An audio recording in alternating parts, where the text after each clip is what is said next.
has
We don't like your agenda, we don't want your agenda, and we won't vote for your agenda or for you.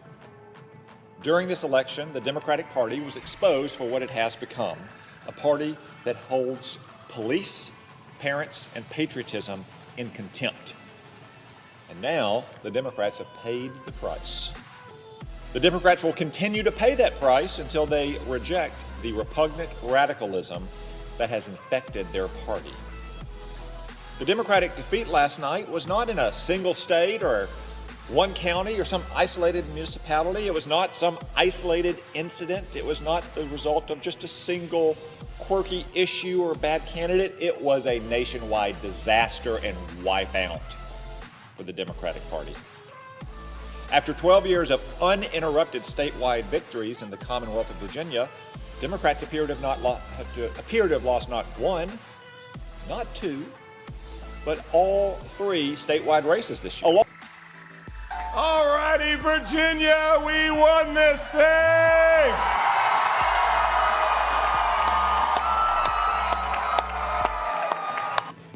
We can build a new day. A new day for Virginians where, yes, we soar and we never settle. A new day where all Virginians, all of us, can deserve to look forward to grabbing, to aspiring, to dreaming, and then achieving that great Virginia promise. God bless you all. God bless the Commonwealth of Virginia. And let's go.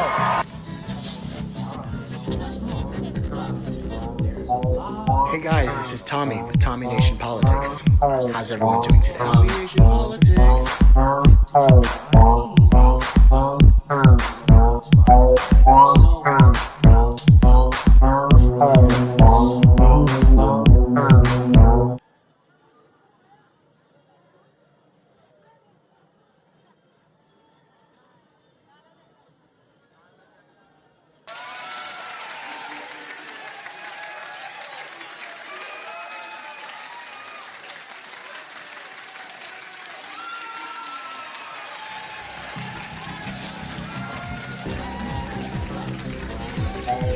Hey guys, this is Tommy with Tommy Nation Politics. How's everyone doing today? Tommy Nation Politics.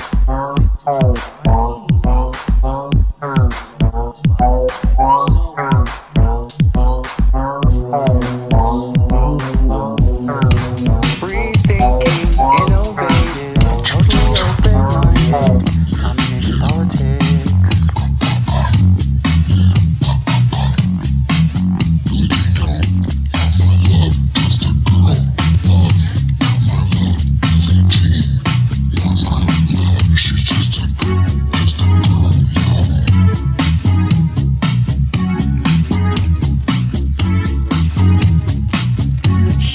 More like a beauty queen from a movie scene. I said, oh man, what do you mean? I am the one who dance on the floor and round. around. She said I am the one who'll dance on the floor and around. She told me her name was Billie Jean, and she caused a scene, and every head turned with eyes that dreamed of being the one who'll dance on the floor and around. People always told me, be careful what you do. Don't go around breaking young girls' hearts. And Mom always told me, be careful who you love. Be careful what you do, 'cause the lie becomes the truth. The Billie Jean, no, she's just a girl who claims I am the one, but the kid is not my son. No, I am the one, but the kid is not my son. No. For 40 days and for 40 nights, love was on her side, but who could stand when she's implement her schemes and plans? She dance on the floor in the round. So take my strong advice, just remember to always think twice. Think twice. Told my baby we danced to breathe. Looked at me, I showed a photo of my baby crying, her eyes like mine. We dance on the floor and around. Oh. People always told me, be careful what you do. Go around breaking young girl hearts. And Mom always told me, be careful who you love. Be careful what you do, 'cause the lie becomes the truth. Hey, Billie Jean's not my love. She's just a girl. She says I am the one, but the kid is not my son. No. The Billie Jean's not my love. She's just a girl who claims I am the one, but the kid is not my son. No, the kid is not my son. No. He's not my son. No.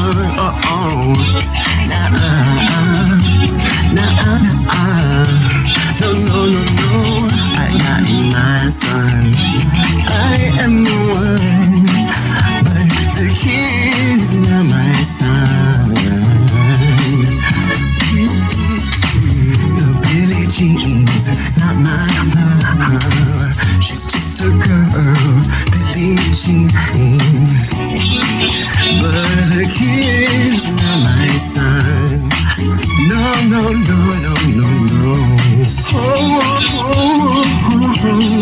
Not my son.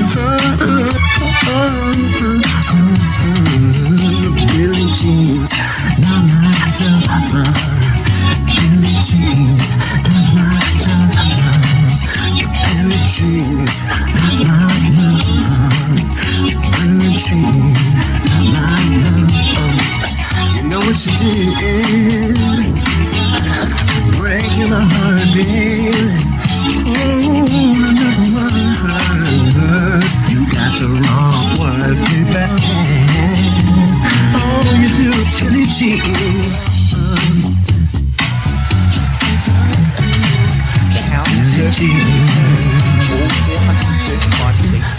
Senators, meanwhile, served 6-year terms with only 35 seats at stake this time.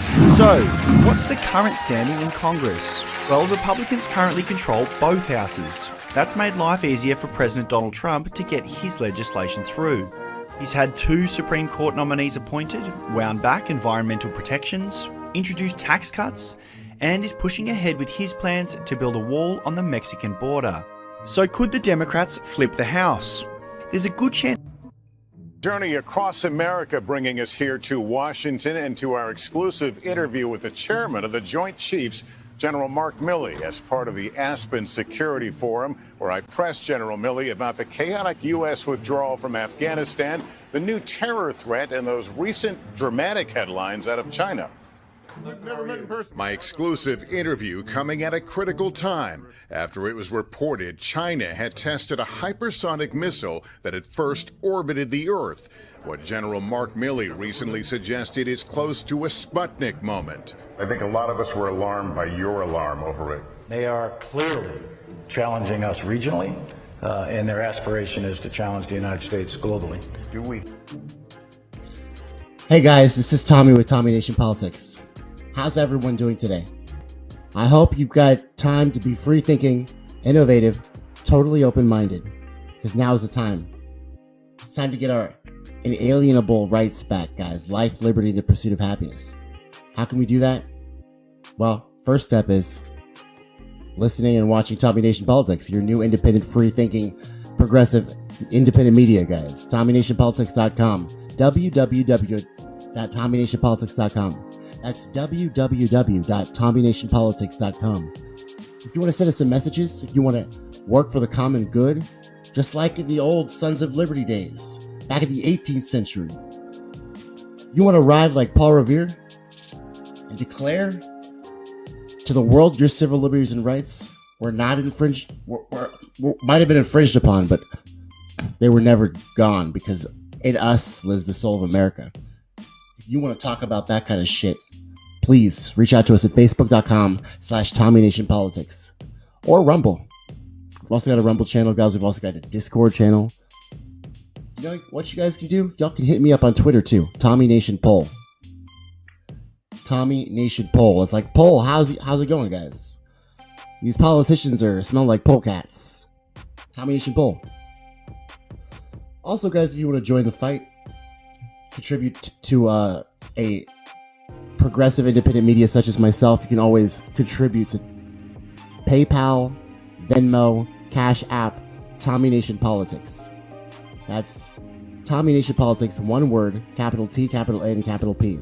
Tommy Nation Politics. It's up to you guys whether or not you want to face the truth. If you do, we'll see how deep this rabbit hole goes, just like Morpheus said to Neo. It goes a long way, guys. Follow your nose to the taste of Honey Nut Cheerios. Or Fruit Loops. Fruity Loops, guys.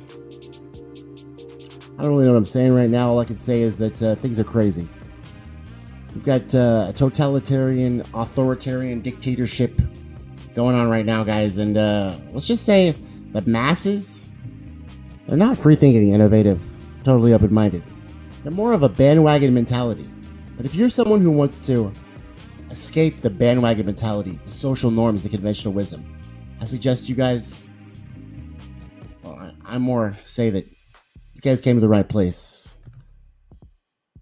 So we don't do that shit here, guys. We straight up progressive, free-thinking, innovative, totally open-minded. Tommy Nation Politics.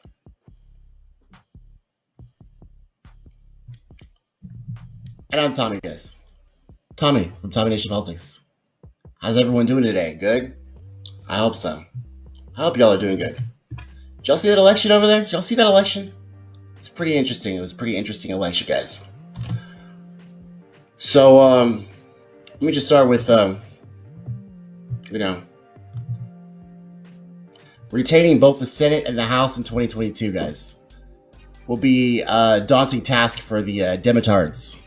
Let's just put it that way. A new national poll paints a troubling picture of an American electorate worried about the future of democracy, sharply divided on issues of personal freedom and dissatisfied with President Biden's leadership.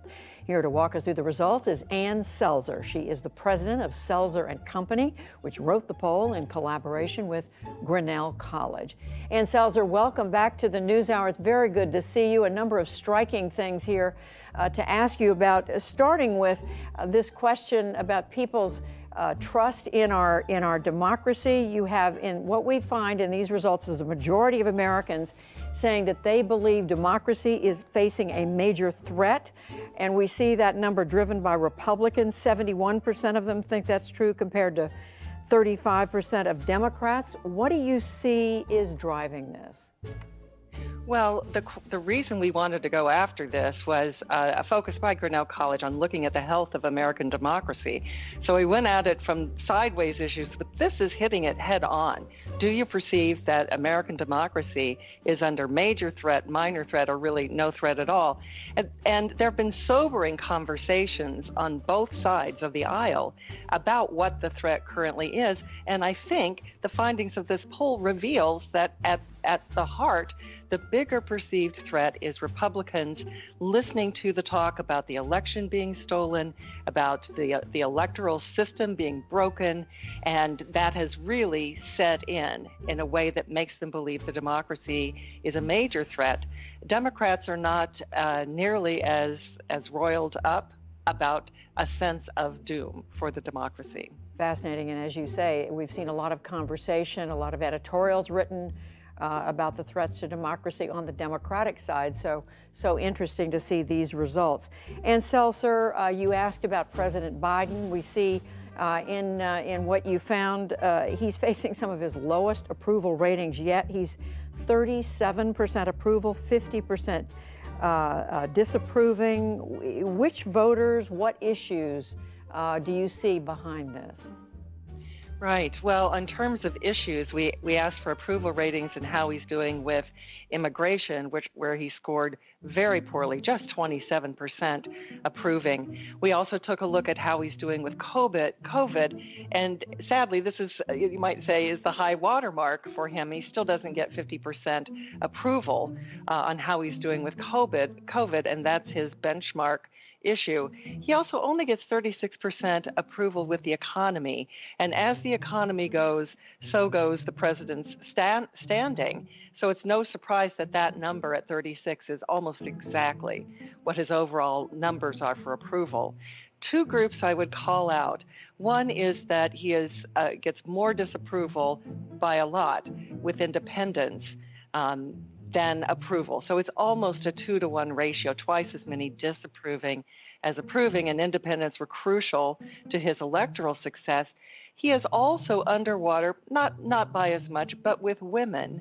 And women throughout the campaign were of his strongest supporters.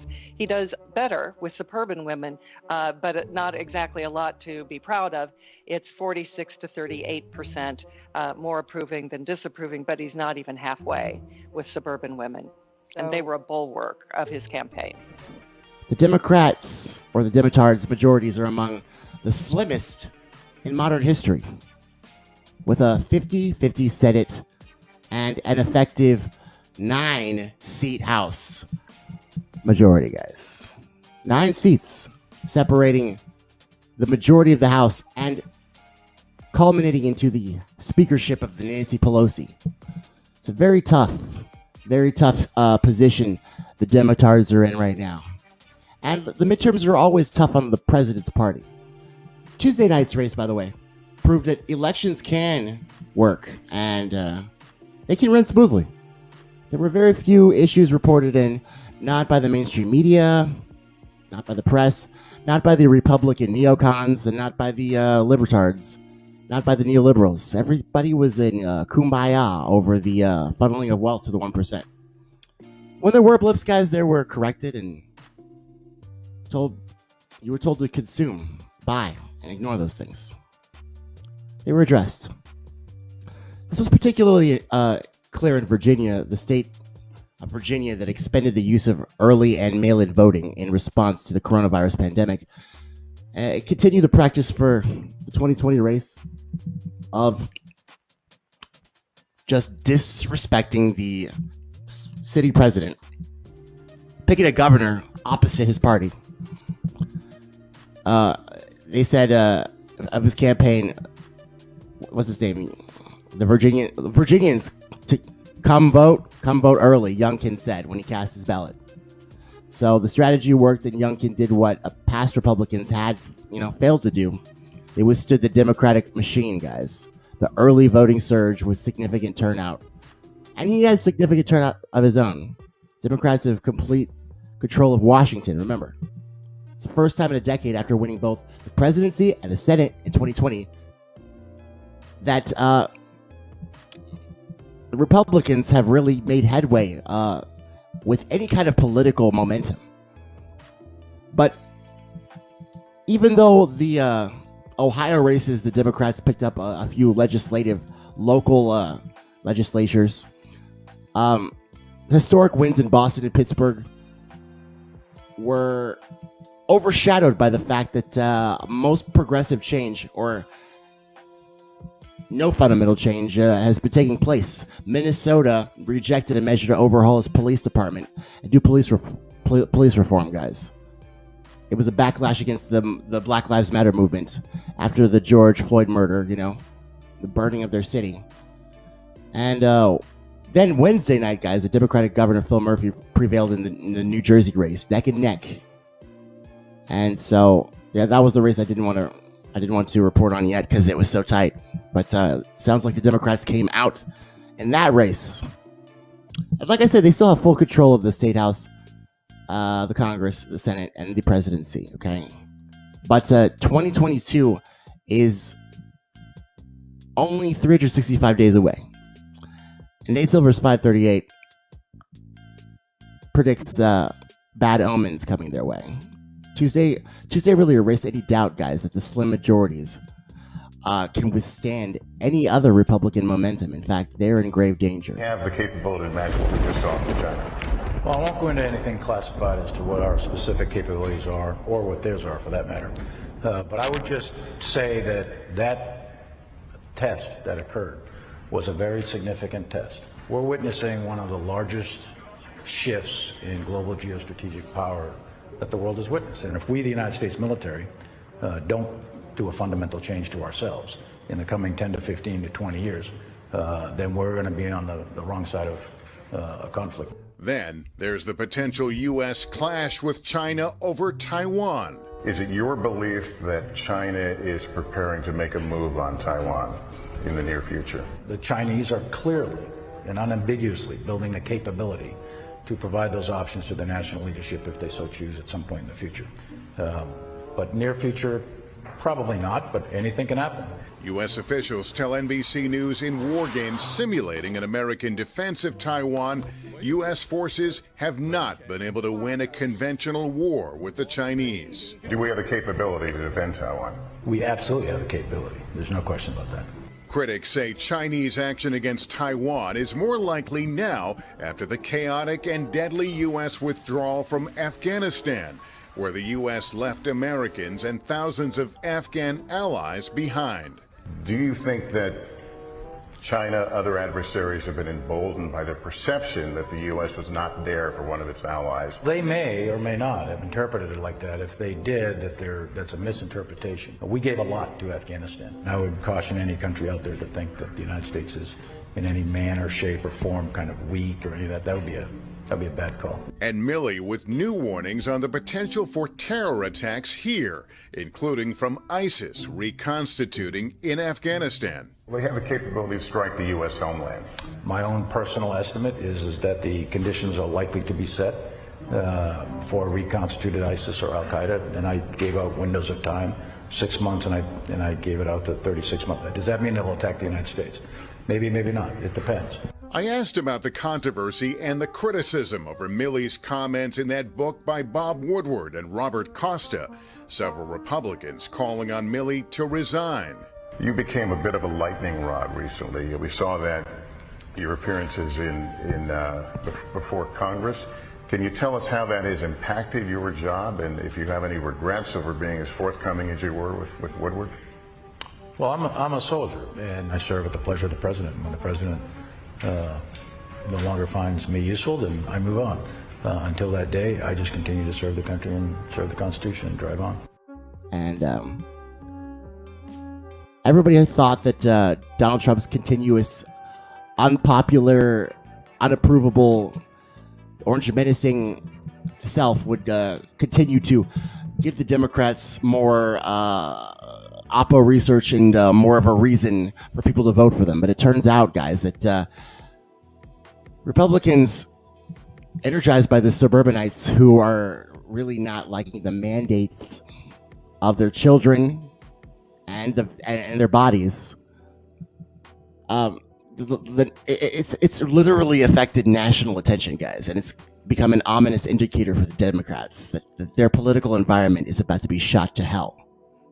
I could be happier, but the Republicans aren't very good either, and if they come back to power with their little pet project China, slither their way back into the good graces of Wall Street, the banks of the military-industrial complex, we might see another recession, guys.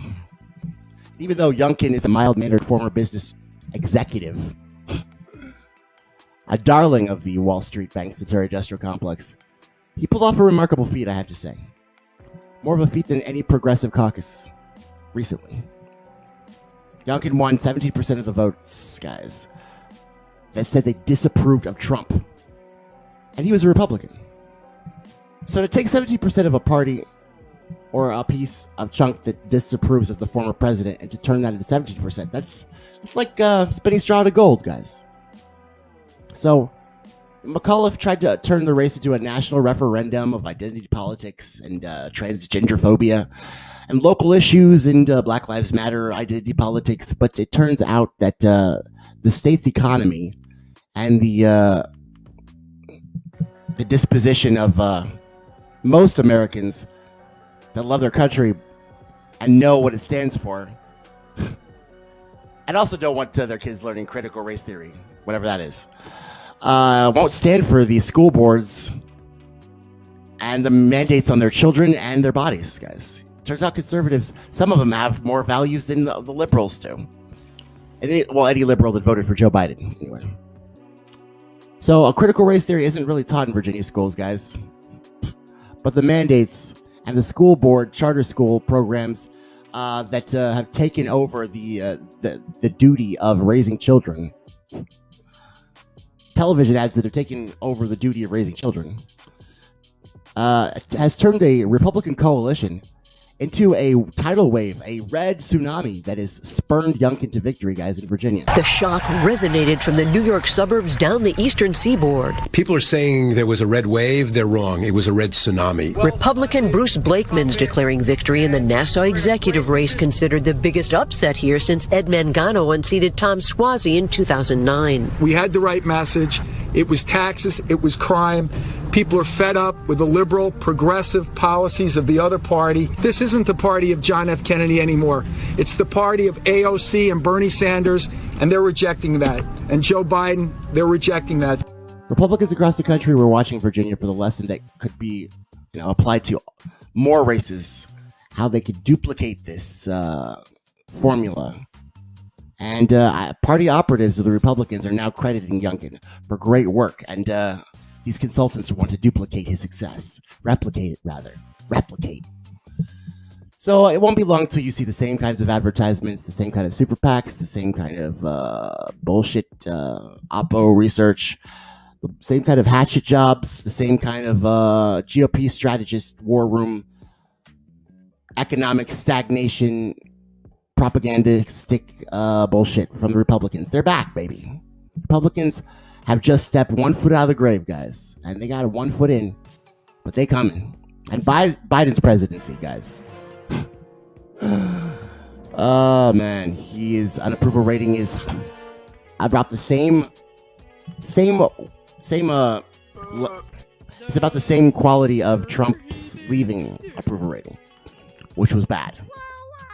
So the 2022 races of, the Republicans are going to fit the mold of Youngkin. And it's going to be a wonder if the Democratic majorities can survive the general election, because Biden is a loser. And you guys are numbnuts who stand for nothing and have no principles and values, guys. And you give no tangible change to anyone in the country. In fact, even General Milley himself is talking about how he needs tangible change when it comes to the Pentagon and their duties. But it seems like nothing's fundamentally changing. And that's the biggest problem with Joe Biden so far. So, guys, the main factors in this election was taxes, the economy, education, and civil liberties. I couldn't be prouder of this election. It was less exciting than the last one, of course, because it wasn't a presidential election. But making it all about Trump didn't work for Trump, did it? So, and so far, it's starting to not work for the Democrats either. And this is a promising omen that they can no longer use Trump as a shield to justify their own apathetic response to the American people's horrible disposition. And now that President Trump's out of office, guys, he's not the boogeyman anymore. It's Joe Manchin and Kristen Sinema. So let this be a lesson to you and your logical fallacies and your rotating villain arguments. That sooner or later, you're going to cry wolf, and no one's going to give a shit.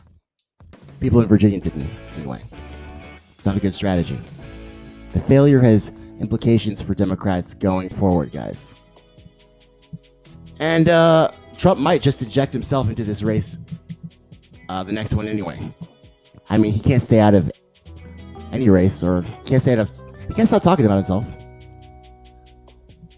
The loss of these gubernatorial races now force Democrats to look in reality-wise, in a reality perspective, about the 2022 midterms that are going to have the Senate and the Congress, many seats up for grabs, mostly in battleground states.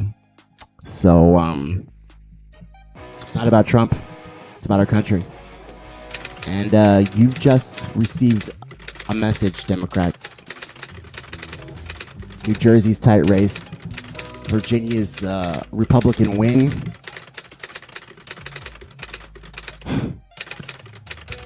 The writing's on the wall. Your move, Dems. Domination politics.